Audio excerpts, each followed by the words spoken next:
Hi, everyone.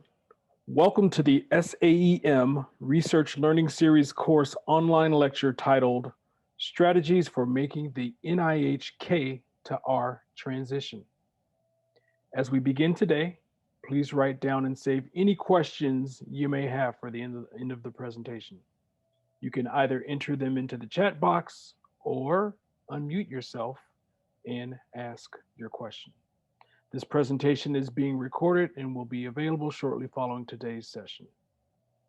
And now it is my pleasure to introduce to you Doctors Catherine Staton and Willard Sharp.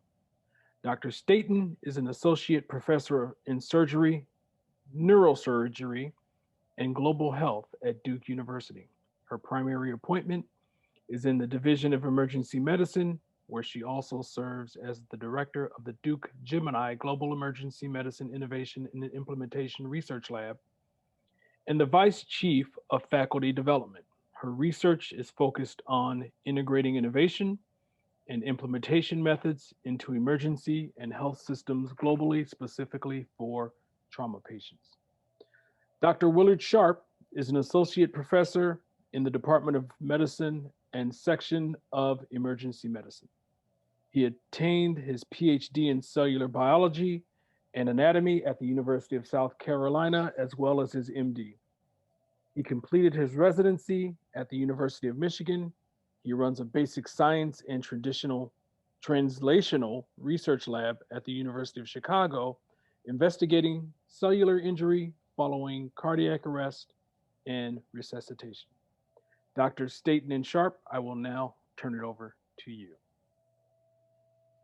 Okay, well, hi, everybody. Again, I'm Will Sharp, and I'll be going first, and then Dr. Staton will give her perspective following my presentation. This was a presentation that I gave at the NIH a number of years ago, sort of overviewing the process of how I transitioned from my K to my R. So the overview of this talk is going to be, I want to talk a little bit about the timeline from the K to R challenges that I had during my K, general strategies for success, what my R01 score was in my summary statement, and then specific R01 submission strategies, as well as sort of an overview or summary. So here's my timeline from my K to my R. In 2011, I had a mentor. I was also developing relationships with another mentor, but mentor number one departed the institution, and my K award was pending at that time. And then in July, so I did get my K. I was able to hire a tech or two techs. But by September, one of the techs was not working out. She just wasn't a good fit for the lab. And so I transitioned her to another lab. And then December, my second mentor departed the institution, and I underwent hiring another research technician. And then February, my second technician left. In April, I then was hiring another technician in 2014. And then in January of 2015, I began writing my first R01. I only had 1.25 years left on my R, and I was planning a summer or fall submission. But things did not exactly work out. And then by March 2015, I was applying for a University of Chicago Women's Board grant as sort of a supplement, or at least to help me weather several months of not having funding if I was not funded by the NIH. And then in May 2015, I actually was awarded the women's grant, although I did not receive the money until the next year. But you can see that basically I kept working, and then until July of 2015, I was still working on my grant, and I suddenly had an epiphany. I had a new hypothesis, new aims for an R, and I spent all of sort of July and August and September writing that grant. So no summer vacation. I submitted my R in October of 2015. And by January, I finally received my bridge funding from the Women's Board grant that would tide me over if I wasn't funded for a few months. And then in February, I did get my R01 score. It was in the 14th percentile, But when I called my program officer, they really did not give me much reassurance regarding funding, although a lot of my colleagues were, giving me reassurance that it would be funded at that level. And then finally in April 2016, my KO8 funding ended, but then the R01 funding was received in July. So really 9 months post submission. So it really shows the importance of planning out your strategy. And somehow I made it through the entire process, still married. So challenges during the KO8, turning, I think really strategies is turning losses into gains. The mentorship turnover issue seemed pretty big, but in a way it pushed me to be more independent. It also improved my communication strategies. I was Skyping with, when my second mentor left, he stayed in contact with me regularly, and we had regular Zoom or Skype meetings every 2 weeks. And then I actually was able to hire one of his lab technicians. One of his lab technicians did not want to go with him to Canada. And so it turned out to be a good thing. I got a very experienced animal surgeon out of that. Regarding personnel issues, the technician turnover, I think you just have to quickly find out whether someone's working for you or not. And if they're not working out, they're probably not a good fit for what they're doing. And, you need to hire to your needs. And it was just better for everyone if you can let them transition into some other role or to move on, because working with the wrong person is very detrimental, and you don't have a lot of time. So, and also another technician left because her husband left, and I was sort of devastated at the time because she was such a good technician. But it turned out pretty well, because then I hired another technician who was actually equally gifted and actually more gifted in some ways. So turnover is not always a bad thing, because people bring different skill sets to the lab or to your group that you may not realize that you're missing. Access to resources. I think you have to advocate to leadership what you need to be in order to be successful. I was constantly talking to my section chief and department chair of where I was at, where I was going to fall short, and what sort of resources I needed. Also, just, again, keeping them up, I talked to them, about all the challenges I was facing, and just to let them know where I was going. So changes in institutional leadership. I didn't mention that we also had a chair, the chair of medicine turned over during this whole time. The section chief left. There was a lot of political turmoil in the section at the time. And, you just have to advocate for your science to anyone who will listen, and you just put your head down and stay focused and try not to get distracted by issues that are not relevant to your science. And then multiple grant submission failures. I mean, applying constantly to private and institutional areas. I felt like I was an expert at writing grants that did not get funded. So I think you just have to be, it's just a sort of a brutal process, and you just have to get used to rejection and just keep knocking on the door. So general strategies for success: protect and manage your time. There's a very good book by David Allen. I recommend it. Just sort of gives you an overview of time management skills. I think it's very important to develop a research timeline, particularly as like some of these grants, they take a long time for, once you've submitted it, it might take a year before you even get the funding. Agree to invitations for peer review in your area early and often. It really lets you know where the science is going and what your colleagues are working on. So sometimes it seems, you're constantly getting these requests for reviews in your inbox, and the tendency is sometimes you want to like pass on them, but I really encourage you not to pass on those opportunities. Advocate for your research whenever possible. So by attending research conferences and meetings, I call it sort of ICANN, you innovate, you collaborate, you advocate, and you network. Familiarize yourself with the NIH grant format and the review process early. You just need to, it's sort of a game, and you got to understand how the game works. So and there's plenty of resources out there for that. And then finally, be innovative. Just really try to focus on your research, but also have side projects that are interesting. Because you actually, one of my side projects actually turned out to be what I wrote my NIH grant on. And then have a backup plan again, having private foundations, even if it's not a lot of money, anything that you can get to try to keep your lab going while you're trying to get bigger sources of funding, such as the NIH.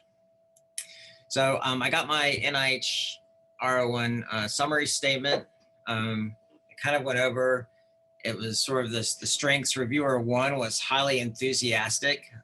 Just like quote, these were some of the quotes: highly significant, innovative, strong publication record, skilled collaborators, logical hypothesis and hypothesis driven, planned experiments in each of the sub-aims that were carefully designed, well organized, and published work and preliminary data demonstrate the feasibility of the planned experiment. So you can see sort of some of the characteristics of the grant that they're, and the investigator that they're looking for. There were, of course, weaknesses. The reviewers were sort of uniformly less enthusiastic about the approach that I used in AIM 2. And reviewer 2 also commented on the fact that I had no senior authorship. So although I had a lot of first author papers, my lab was really small. It was just myself, and many of the times I only had one technician. So I was working pretty closely with my mentor, who was putting a lot of scientific advice into some of my studies. So a lot of my papers, even though I was the corresponding author, I did have a senior author on the paper. And so I had been told by some that would be sort of a red flag for some of the reviewers. But I think it's important, as long as you note on there that you are the corresponding author for these papers, and my work and my papers were completely, my work was on cardiac arrest resuscitation, and my mentor's work was all in pulmonary hypertension. So there's just completely two different fields. So I think they recognized that I was, and plus my mentor was not even at my institution. So I think they recognized that I was independent, but your authorship can be a concern at times. So here's the overview of the timeline. You can, let's go back. January 2015, I began my, let's go back. January 2015, the drafts of my R01 were begun, but by July 23rd, I had this epiphany that I was going in the wrong direction. And I just scrapped everything, and really, like, August through September, working night and day in the lab to revamp this grant with the preliminary data and get it submitted by October. And that epiphany really came because of this feedback. I had written an initial proposal, and I showed it to this scientist named Mark Sussman. He's at San Diego State. He's a cardiac cell biologist. And he just looked at my grant proposal, and it was really focused on this mitochondrial fission protein called DRIP1. And he felt, at least from his perspective, that DRIP1 is an old story. His quote to me was, "You're sharpening the end of the pencil. There's really nothing new or innovative about your proposal." So, I mean, this is July. I'm supposed to be submitting in October, and I'm getting this feedback. So it's pretty crushing. But at the same time, it's good to get, that was his perspective. But then he also said, look, you're the guy, you've got a lot of strengths, you've done a lot, you're uniquely positioned to solve your problem. Just take something that works in the clinic and make it better, and leverage your background and give the study section something that's really exciting. So I took his advice, and that side aim that I had prepared for the women's grant, I suddenly took that little side project and made it my main focus, because I felt like it was highly clinically relevant, it was exciting, and it was probably in some ways better suited for this. So this is just sort of an overview of what my specific aims page looked like, but we were proposing to induce hypothermia by injecting animals with this drug called 5-AMP, and sort of just structuring it around these three aims. Now, there are many different ways to structure your aims for these grant proposals, and this is just one particular style. I've actually used other styles for other grants. So again, it's just sort of, you're gonna have to get feedback on how you write your grant and its style. But the main thing is that the aims are clear, and that you clearly state what the novelty and impact are. And then finally, also really try to include cartoons and schematics as part of the page. Now, in this particular grant, I didn't have any room. It was just packed with information, so I wasn't able to. But again, trying to put figures are always much better than words because it's just easier to extract the information for the reviewers. So when I got my some of the critiques on the grant, reviewer one critique of the significance of the project. You can see the strengths were literally taken right word for word out of my grant when they made my critique. They literally they copied the sentences that were in my grant and pasted them into the critique because they were so sort of clearly outlined and separated that it just made it really easy for the reader. Like, what's the strengths of the project? Well, you know, or what's the significance? Well, the molecular mechanism of cardiac dysfunction is completely understood. I clearly stated that, and they were able to just copy and paste it into their critique. So you really just try to make the reviewer's job easy. So I just thought that was kind of interesting that all these statements were just lifted from the grant itself. And then innovation, you know, the project's got to be innovative. So what I had done is I actually made separate sections outlining new concepts, new approaches, and meaningful impact, just making the reviewer's job easy and making it very clear how this project is innovative, because that's criteria that you're getting judged on. And then of course you have to have preliminary data. And I made sure that, you know, I had at least 14 figures of preliminary data. So you just try to you have to have a lot of data to show that your project's going to be feasible. And a lot of these can be either, this data can either come from papers that you've already published. Just because it's published, it may seem like, well, that's not preliminary data because it's already published, but no, that actually can be in fact, it's actually better if you've already published data on it. So it's validated, it's published, but you're saying that is now preliminary data for your grant. That can work out really well. So it can be published and unpublished data as part of your project. And so the approach, again, just sort of, this is just one concept of how I outlined my approach section. Again, you know, having your aims and then under them describing the rationale for the aim, the methods, the anticipated results. And, you know, in the anticipated results, you really want to refer to your preliminary data as backing up what your anticipated results will be, and then potential pitfalls. And I think one of the dangers is a lot of people structure these grants around 2 aims or 3 aims, but the tendency is to make the last aim a little weak because you work so hard on the first 2 aims. And then by the 3rd aim, you're just kind of getting tired and you're trying to like squeeze it in. And the 3rd aim or the last aim is always inevitably a little weaker than the other aims because you're also putting maybe the more exciting aims at the beginning of the grant. So just try to not do that and try to make aim 3 as fully developed as possible. But that is one of the weaknesses I've seen in some grants. Collaborators and personnel, really try to include senior investigators that you're collaborating with and on the grant, and you can list them as like other significant contributors. And in the budget, you're going to just list them as 0% effort. But it shows that you really have a network of collaborators around you that are going to be part of this grant proposal that you have access to help. And if you have the early investigator status, the main thing is you really want to be wary of having any collaborators on the grant, because the early investigator status is really going to allow that grant to be your grant. And you really, you know, you're only going to get one shot at that. You're only going to get one opportunity. So you really don't want to be, if you get money, you really don't want to be sharing that money with others. Now, that may be different in the clinical world. I don't know exactly how that works, but at least for a basic science lab or translational science lab, you really want to try to, you're going to need that funding to keep your lab going for the next 4 or 5 years. It's also okay to include your former mentor on the grant. You just really want to highlight again that you have help.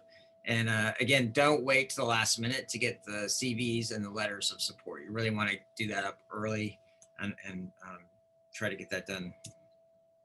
So again, another part of the whole grant writing process is decide which NIH study section. It's almost more important than which funding part the grant's going to get funded through. Is you really need to know which study section you're applying to, because these are the people that are going to review the grant and decide whether they like it or not. And one of the pitfalls is I think a lot of people write really good grants, but then they send it to the wrong study section. And so one of the things you want to do is, has the study section have they ever funded any grants on work that you're doing? Because if the study section is, for me, I was doing cardiac arrest. So it makes no sense to send in a cardiac arrest grant to a study section that, even though it's cardiovascular related, they've never funded anything on cardiac arrest. Probably a red flag. Don't want to send it to that study section, because they're not going to think what I'm doing is important. I mean, it's the best grant written, but they don't think the work's important. It's not what they do. It's not going to get a good score for them. So you want to really research the NIH study sections and what type of grants they're funding, what type of work, who's on the study section. These things are really important to getting your science funded. And I don't think we think about this a lot when we just focus on the science and not how it gets funded. So again, in my cover letter, like I said, I really investigated it, and I found out that the surgery, anesthesia, trauma study section, they funded small animal studies on cardiac arrest and resuscitation. And that was one of the few study sections that did that. So I clearly said, hey, this should go to this study. I'm really asking you to send it to the study section. And, it's cardiac arrest, so it should be funded through the NHLBI. So again, sort of the overview of the strategies and summary. You really want to develop a timeline for your research as well as your funding strategy. Your specific aims page is the most important page of your entire grant. In fact, a lot of times you think, oh, I've got 6 months, I'm going to work on this grant. Well, what's going to happen is you may end up working for 4 months just on those specific aims, and then just cram the rest of it in the rest of the time for the rest of the grant. I mean, you really have to, it's like your outline, and if the specific aims page isn't right, the rest of the grant's not going to be right. So you're constantly rewriting that thing and trying to get it in the experiment, outlining the experiments for each specific aim. But the specific aims page always takes me the longest. It takes months just to get that nailed down just right. And then get your mentor or colleague to share a successful R01 proposal, just so you can see how they structured it. Again, there are different ways of doing it and different styles, and you need to find your own style. But I think that's really helpful, is to look at someone else's grant and see how they did it. And then getting really early real feedback on your aims page. I have to tell you that on my R, I gave my specific aims page to a lot of people, and they would look at it, or they look at it and they say, yeah, it looks great, looks fine, with really no in-depth criticism or specific strengths or weaknesses. And I think you've really got to be wary of feedback like that, because if people just like, oh, it looks good, looks great, I mean, they probably haven't really thought about it in depth, or they're not that interested. And so it's not a very helpful critique. And so I think you've got to submit it to someone who's just going to look at it. And you really want them to tear it up, because there's no perfect proposal. And if they tear it up, they've probably really thought about it. And then, you can, and again, it's the feedback's usually free, so you can decide whether you're going to accept their feedback or whether you're going to reject it. But at least you actually get real perspective on it. Develop lots of preliminary data. Of course, you'll have to do that in the years before, but again, it's just important to be mindful that you're going to need preliminary data to convince the reviewers that you can do this work. And then again, including significant contributors in your proposal at 0% funding level, just to show that you do have good collaborators, at least for basic and translational grants. For clinical grants, clearly you have to be a little bit more collaborative, because those grants tend to be larger. But have a realistic budget. The NIH, at least for basic science and translational, is $250,000 a year, and so you just have to make sure the budget kind of fits in that. Target your grant to a particular NIH study section, and then again, writing a cover letter to ask for it to be sent to a particular study section and funding institute is always a good thing. So my conclusions are: turn your losses into gains, manage your time well, submit your best science. It may be different from your K. which mine was, get early real feedback, learn how the NIH and scientific review works, and have a backup plan. And peer review is not perfect, so be prepared for, it may be disappointing. You may have to resubmit. So, but stay optimistic through the whole process. You'll never run a 6-minute mile if you believe you can only run it in 8. And that's all I have. And now, I have a very small lab here with Lin Piao, Young-Hu Feng, and Ala Usta. All right, with that, I'll turn it over to Dr. Stenton.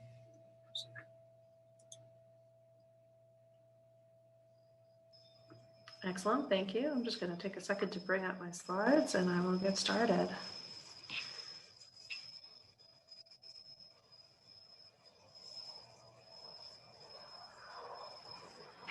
Here we go. So I am Catherine Staten. So I'm an associate professor in emergency medicine at Duke, but I do most of my work in global health area in clinical research. So I work in Kilimanjaro Christian Medical Center, KCMC, if I say it 27 times today. You can see the mountain, Mount Kilimanjaro, both on my slide as well as in my background, because I am here on site. Funding disclosure, so just some information on R21, the R01 that I'll talk about, as well as some Gates Foundation funding. Outline of the talk, so I wanted to add on to what Dr. Sharp was talking about. Some of the unique differences that we have in terms of our pathway from the R to the K would be more on the clinical side, and in particular in the global health side. And so I have definitely some different challenges that I faced, but some of them have some of the same exact themes. So I think it makes it interesting when you compare both of them side to side. So I'll go through my timeline, some of the challenges I saw. My first R01 submission with the summary statement, and then the resubmission with summary statement, and then some strategies for success. So I started at Duke in 2011. I did my first preliminary, I did a master's program and started some preliminary data collection in 2012 at KCMC. And wrote my first K01 submission in 2014 in March, and was finally the second submission for my K01 award through Fogarty was funded starting September of 2015 after the second submission. It was a 4-year award. A lot of the other Fogarty awards are 5 years, but they had mentioned that I had extensive global health experience, and so I needed a shorter amount of time. So it turned up the clock a little bit when it came to my art transition. So I actually started early with an initial DP2 grant submission in 2017, thinking that we can talk a little bit about an innovative trial mechanism as the DP2 sort of innovative program. I was far off base. They did not like that as an innovation. So, but what it did for me was it started getting me thinking about what my R is going to look like, my R01, and it allowed me to get the submission ready for February 2018 for my first submission. This was with a year and a half or so left on my K01 award. It was scored, which was great, at the 37th percentile, and I'll go through a little bit of that information. And then finally resubmitted, I performed the feasibility trial, which was the third aim of my K award, got some more preliminary data to be able to support the R01 clinical trial, resubmitted in March 19th. In March of 2019, and at the 4th percentile was finally funded in February of 2020. So what kind of challenges came along with my direction? So a K01 award through Fogarty comes with a unique challenge in the fact that you have to live abroad for 6 months. This is a large amount of time to live abroad, especially if you're in the clinical environment, as well as obviously the 75% of your time has to be spent on your research. Living abroad is great. It's great for being able to collect mentors, to be able to find people who are collaborators, to be able to learn a language if you need to do that, or a culture or an environment. It's really difficult for being able to connect with people back at home, for being able to make sure that your leadership understands your needs, to be able to make sure that you are not out of sight, out of mind. So it actually forced me to be more communicative with my bosses. It forced me to sort of email more frequently or join meetings virtually, which at the time wasn't really the norm. So there are definitely some communication challenges. It definitely drew me back when it came to leadership opportunities or having students or mentees, because I spent so much of my time in Tanzania. It was very difficult to identify students to work with or other leadership opportunities. So a lot of times they would draw me away from the areas of research that I really wanted to focus on. So choosing carefully was incredibly important. Understanding how they fit or melded within the direction where my research was going was really necessary. I think that there is a significant cost, obviously the obvious travel cost, but I think that there's a time and travel cost. So my whole family came with me to Tanzania, which was an amazing experience, but there was a significant dollar sign that was attached to that. A lot of the housing was on ourselves. We have to pay for it, a lot of the flights, etc. This might be just with the Fogarty K Award, but the time portion isn't. So the K Award specifically does give you a lot of time, but at that same time, you have to think about family time, vacation time, and holiday time. As Dr. Sharp brought up before, he missed his summer vacation while writing his R01. I actually missed all holidays because either I was in Tanzania for a holiday or I was working the holiday back at home. So making sure that you understand that there are some trade-offs. You get the amazing experience of what you're doing, but sometimes there also are some trade-offs. And being very honest with all of sort of the leaders of your department and your divisions to make sure that you understand what that is and that this is really what you want to do. Because towards the end of that K Award, that's when you're going to have to buckle down twice as hard and force sort of the writing process, which really takes twice as long as the rest of the projects that you're doing. So this was the first aim, sort of the bread and butter, the first aims that I did for my R01. We were doing a PRACT, which is a pragmatic randomized adaptive control trial, so PRACT, and to be able to determine if our brief intervention reduced alcohol-related harms. Okay, just the brief intervention, and aim 2 was whether adding on an SMS booster was going to make that any better or not. Very simple. Hopefully the wording was very limited.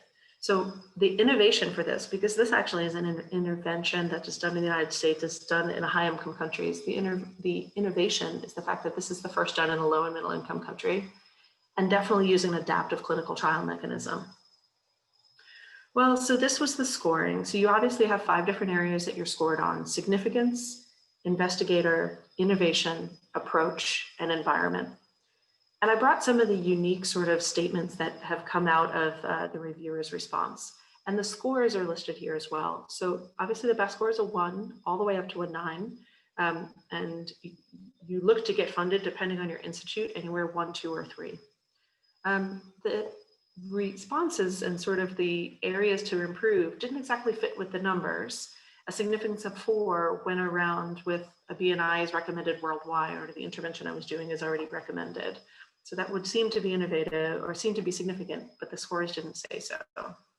The investigator was listed as 3, 3, and 4, saying that I was productive and I was the 3rd year of my 4-year K, but I didn't have any senior level alcohol researchers within my first proposal. I had some innovation, but maybe the innovation that I had chosen was actually too much for me being an ESI.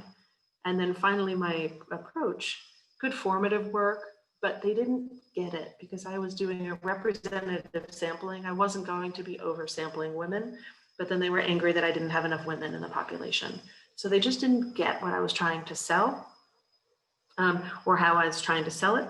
And some logistics, like how I was going to lead the trial from the United States, was also really not apparent to them, even though I had seemed to do this for the past 4 years.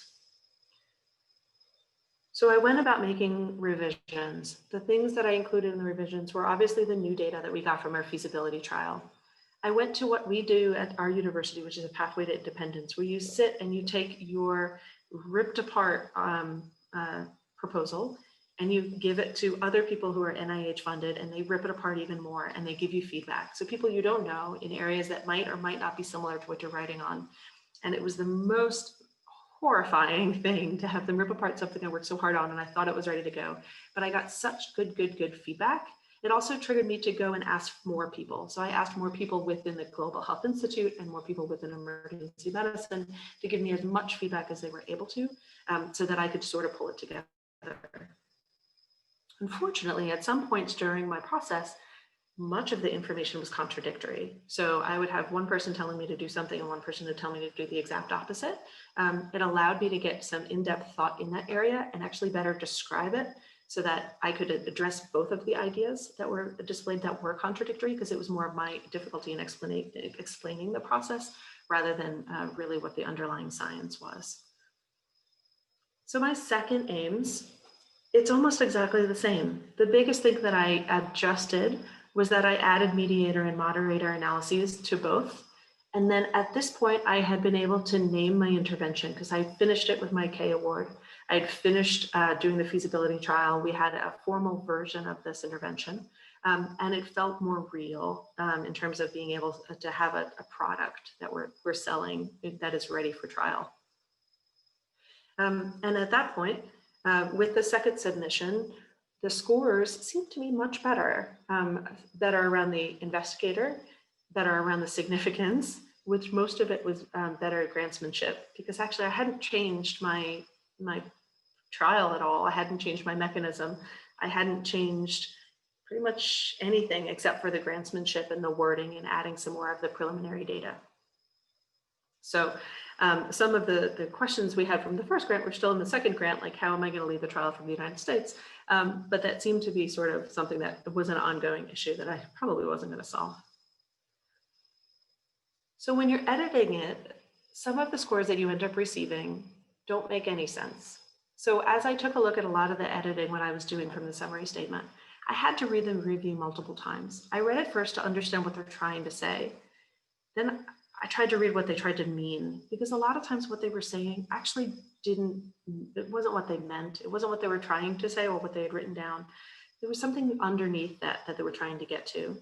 And then finally, I was trying to say what they didn't say. Like, what is it that they're trying to get at? What are they not saying in this review? That's really what they're upset about or why they're not happy about this.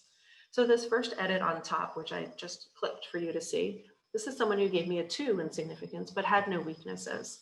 So they're upset about the significance of one in one way or another, but they're not able to try to tell me what's happening. So I had to look deeper in terms of some of the other areas where they were giving me feedback to see what it was that they weren't happy about. Whereas the one on the bottom gave me a 1 because some of the weaknesses they'd listed might have been minor concerns, or they were saying I was really justifying why my sample was more representative and why I wasn't going to be oversampling women. They didn't like it, but it was a better justification of what was going on. So I think a really in-depth analysis of what that summary statement says, you should almost be able to memorize it. You read it so many times, because it really does give you a good insight into how you can improve the process in the grant from a grantsmanship standpoint. So the bottom line there is don't just abandon your plan immediately. Unless the science is bad, don't just abandon your plan. Make sure that they understood it and they think the science is bad before you let it go. The next is make it easy for the reviewers. So if you think about how many of these they're reading, there's way too many to be able to read. So figures first. I actually draw my whole grant in figures first, and then I put the words in between them so that it has a logical flow of figures. So for those who are incredibly tired of reading all of these grants one after the other, hopefully they can take a break with the figure and get as much as they can. And then when I'm writing, I use incredibly short, clear, concise sentences, which hopefully will allow these tired reviewers some rest.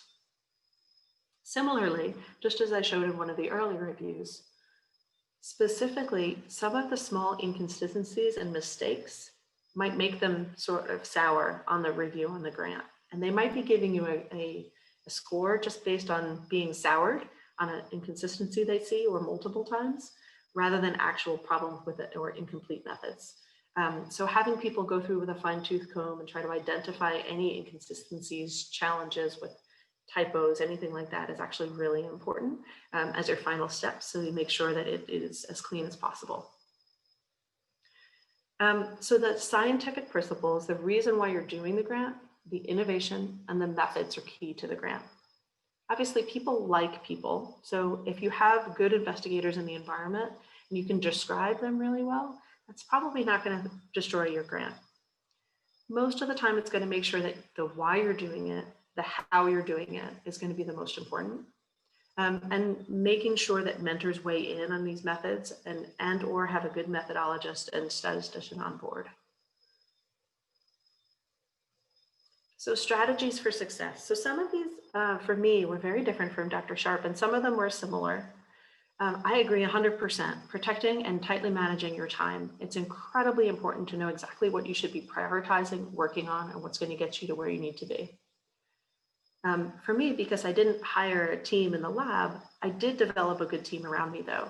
For me in particular, it's a project manager, some methodologic support, statistical support, people with an understanding of logistics to be able to make global environment work. Having or students, depending on how students sort of fit within your research scheme. That team around you can keep you going. This also includes your bosses and or the people who work with you. To be able to have a faculty that covers shifts when I'm abroad, et cetera, is incredibly important and helpful. Knowing your field is incredibly important, as Dr. Sharp said. I'm going to advocate that we make that a little bit larger. So not only just peer review, I probably would say advocate for your research and attend conferences. Also, all of that ends up teaching you so much about research you wouldn't even know. But you also need to know your sponsors. Who is going to sponsor your research? Is NIH going to sponsor this kind of research, or would Gates or somewhere else be a better sponsor?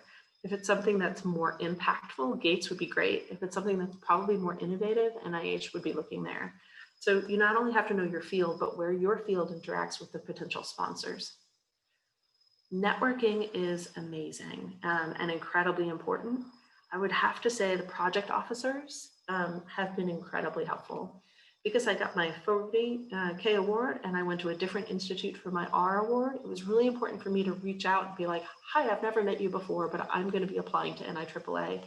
Tell me about your institute because I've never been there before. They were incredibly helpful, answered a lot of questions, and are still there to be able to help the process through. That's their job. They like doing this. Reaching out to them is really easy. And similar to Dr. Sharp, how he had his second line of research become his R01, I suggest having 2 to 3 research lines.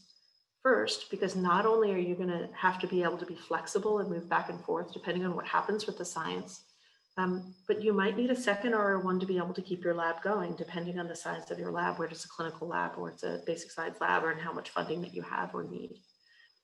So having a very strategic 2 to 3 research lines and focusing on those is really helpful to guide your timelines, identified locations for planned submissions, next steps in each of these research lines, and where you need to pull preliminary data. This also helps you think during your K award, can I pull a little extra preliminary data for this other research line if I don't have anything yet? Or how can I best do that?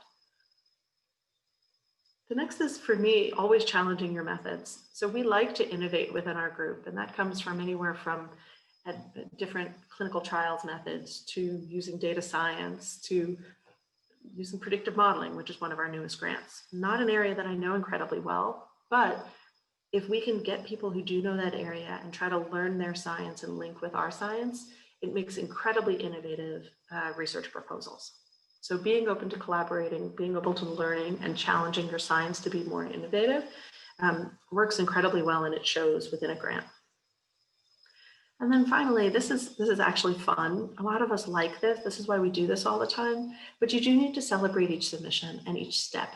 It's not the winning the grant, it's the submitting the grant, because you have to do it far more times than you're gonna get them granted. So be optimistic, celebrate each submission, and pretty soon you'll be celebrating each success.